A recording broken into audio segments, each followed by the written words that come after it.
Greetings YouTube, Joe here with Culination Media, and welcome to the finale and episode number 11, if you're keeping track, of Star Fox 64.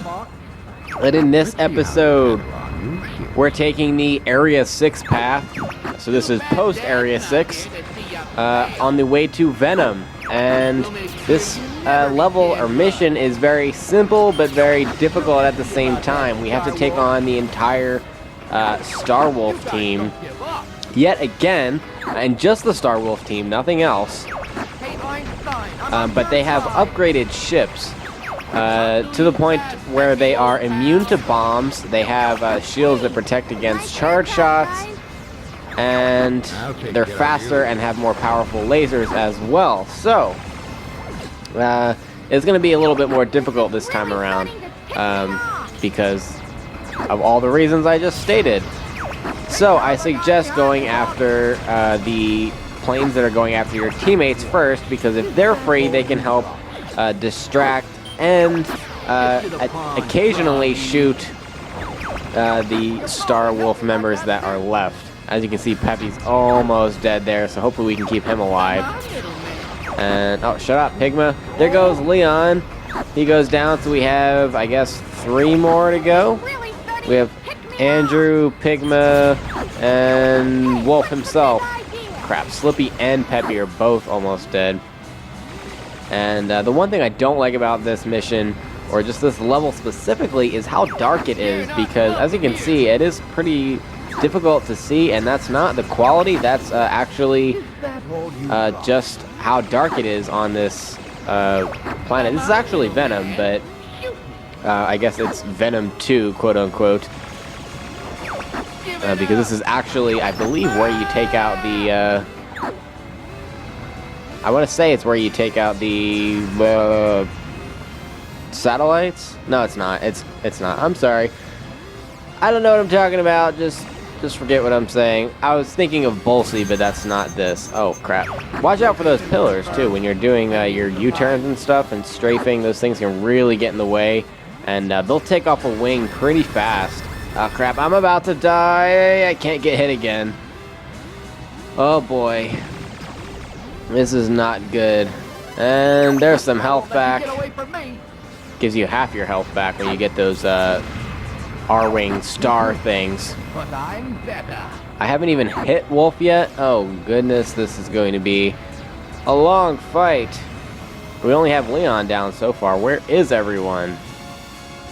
You are going to want to make sure that you have hyper lasers for this, because anything less is going to prove to be a very long and difficult fight. That's not to say that it's not possible, however, because it is very possible. I've seen a couple of people on my own defeat it with just single lasers, but I don't recommend attempting that.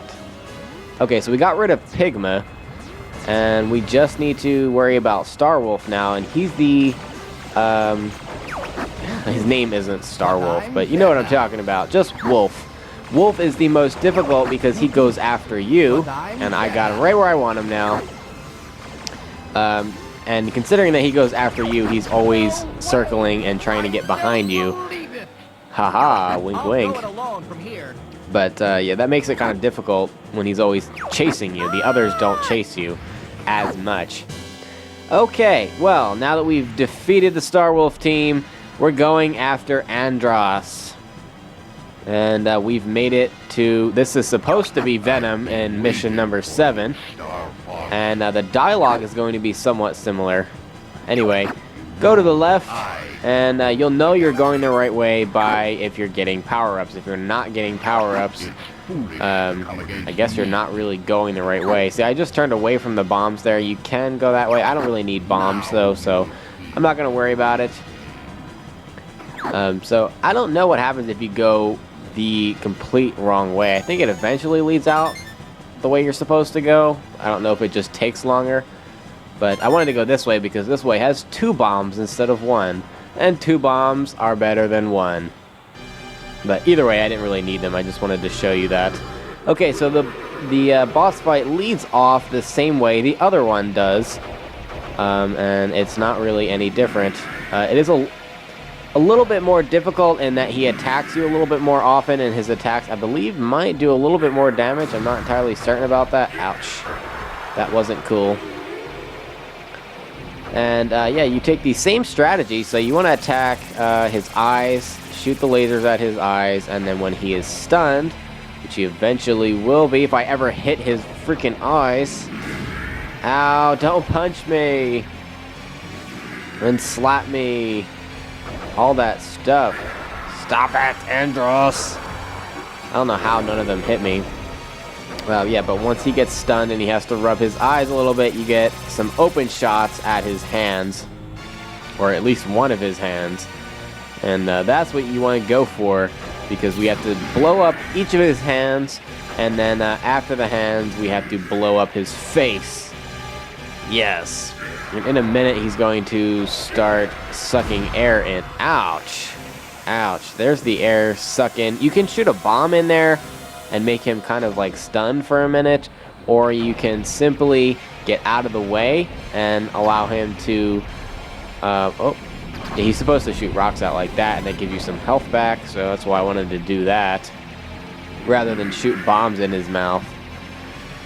Okay, so we're down one hand, and we have one hand left to go. Stop doing that. I don't want to go in your mouth, Andross. No one wants to go in your mouth. Ha ha ha. Just shoot those rocks at me. Okay, I was about to say, that hand has a lot of health.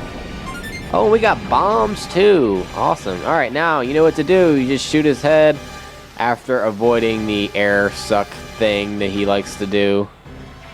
Likes to spam the same attacks over and over and over again. You can't hit him while he's chewing for whatever reason. Get a couple of power-ups, and now you can just keep shooting him and shooting him and shooting him. And he's going to go for the air suck thing again, because that's, I think, the only attack that he's going to do while he doesn't have hands. I may be mistaken, but I think that's it. For this phase, that is. And there we go! And he's blowing up, and he's not a robot, but we've reduced him down to a weird-looking brain thingy. And we're entering all range mode, which means we can move pretty much all over the place and in 3D rather than just straightforward.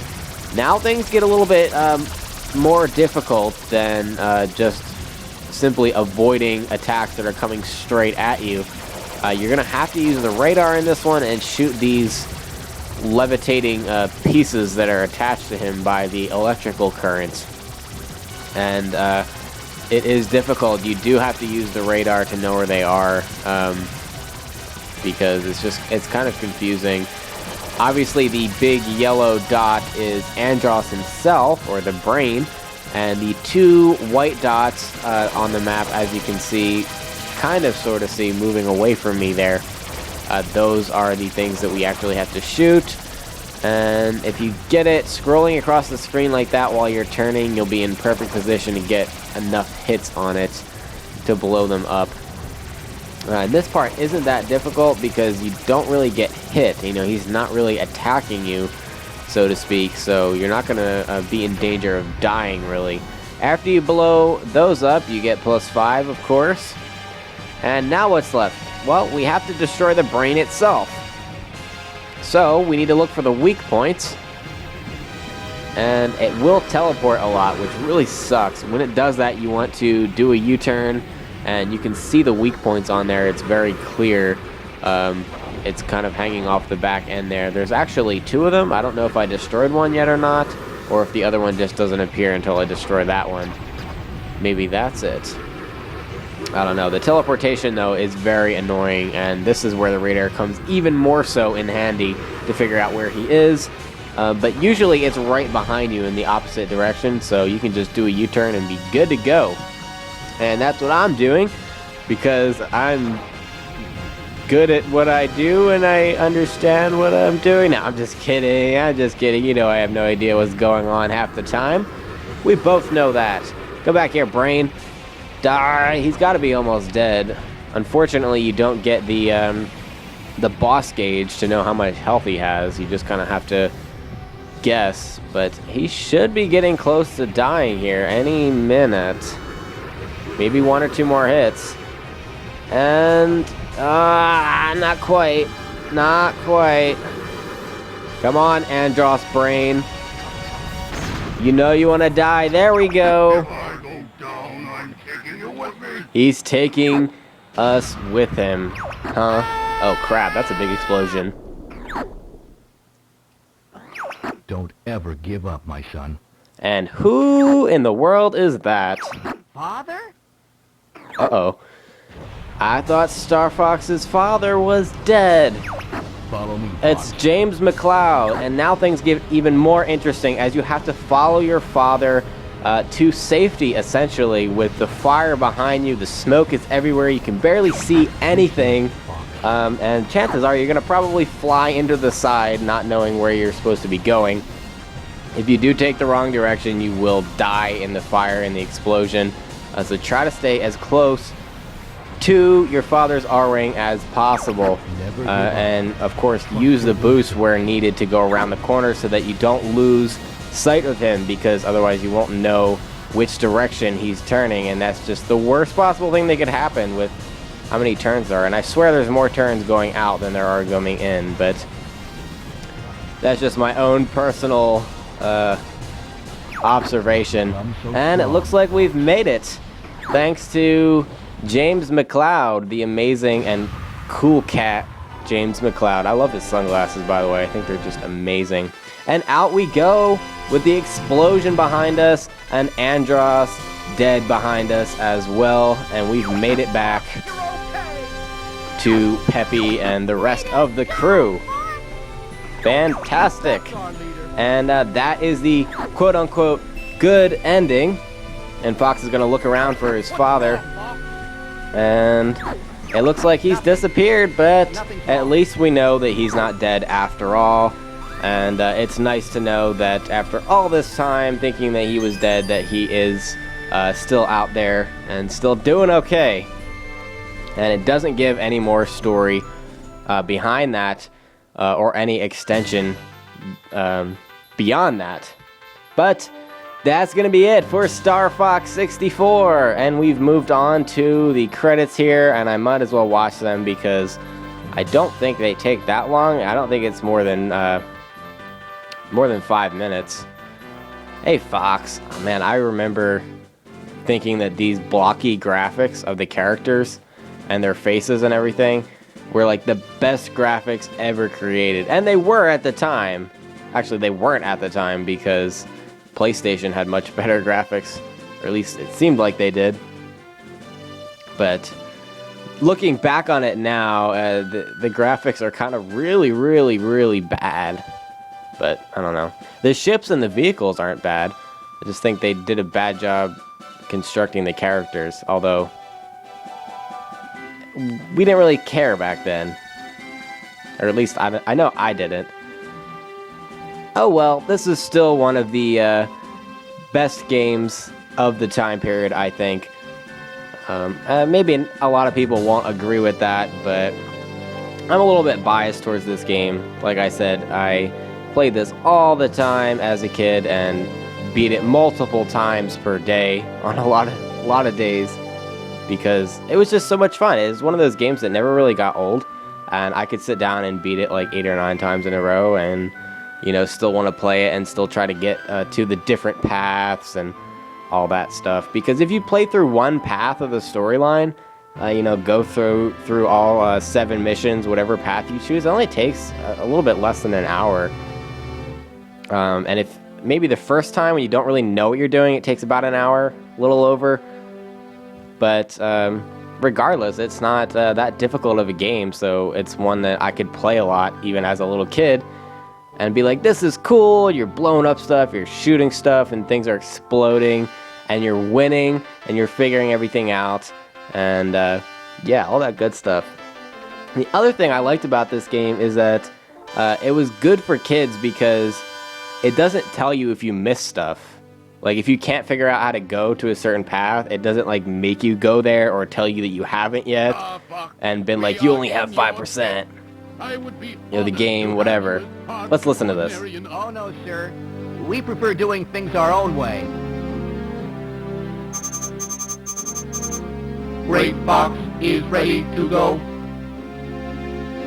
It's time for us to go now. Well, that was cool. That's the most dialogue you're gonna get now.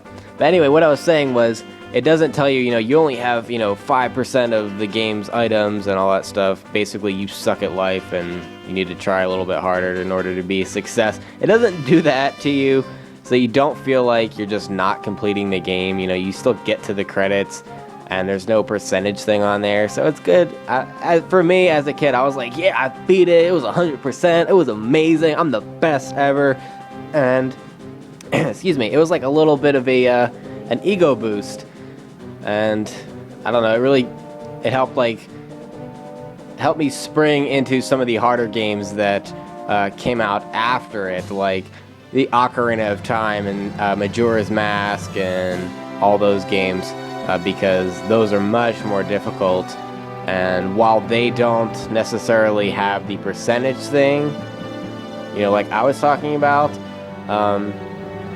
it's still kind of in your face if you don't have certain things, and it does make the game harder if you don't do those certain things. So I don't know, I feel like I'm losing track of what I'm talking about though.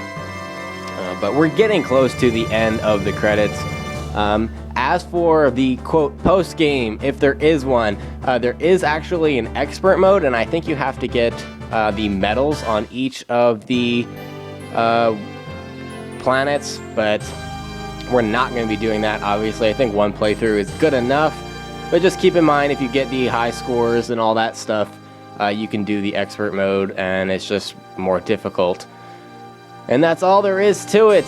But Great Fox is going to fly into the sunset as we look at the executive producer.